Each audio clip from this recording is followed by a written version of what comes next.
এখানে আমি আমশি নিয়েছি 2 মুঠের মতো। আমশিটা আমি জলে ভিজিয়ে রাখবো 10 থেকে 15 মিনিটের মতো। জলে ভিজিয়ে রাখলে আমশিটা নরম হয়ে যাবে। তখন আমি 3-4 বার ধুয়ে ফেললে অতিরিক্ত যে টকটা সেই টকটা বেরিয়ে যাবে। এই আমশিটা আমি এখন কড়াইতে দিয়ে দেব। কড়াইতে আমি টেবিল চামচের 1 চামচ তেল দিয়ে দিয়েছি আর সেই তেলে সামান্য একটুখানি আমি পাঁচফোড়ন ফোড়নে দিয়েছি।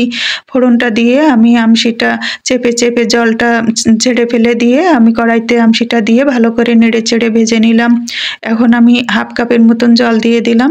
আবার একটু পরে আমি 1/2 কাপের মতন জল দিয়ে দেব। আর মশলায় দেব আমি 2টো কাঁচামরিচ সরু করে কেটে রেখেছিলাম সেই মরিচ দুটো, 1 চা চামচ পরিমাণ লবণ, 1/2 চা চামচ পরিমাণ হলুদেরও কম দেব আর 1 চা চামচ পরিমাণ চিনি দেব। এই চিনিটা দেওয়া লাগবে, চিনিটার কারণে আমশির চচ্চড়িটা খেতে খুব মজা হবে গরম ভাতের সঙ্গে। এই আমশির চচ্চড়ির কোনো তুলনা হয় না। এই আমশির চচ্চড়ি যেমন সুস্বাদু তেমন উপকারীও। মুখে অরুচি হলে এই আমশির চচ্চড়ি ওষুধের মতন কাজ করে। আমার হয়ে গেছে আমশির চচ্চড়িটা ভাজি করা। আমি খুব ভালো করে নেড়ে চেড়ে আমশির চচ্চড়িটা ভাজি করে নিলাম। টক ঝাল মিষ্টি স্বাদের আমশির চচ্চড়িটা আমি নামিয়ে নিলাম।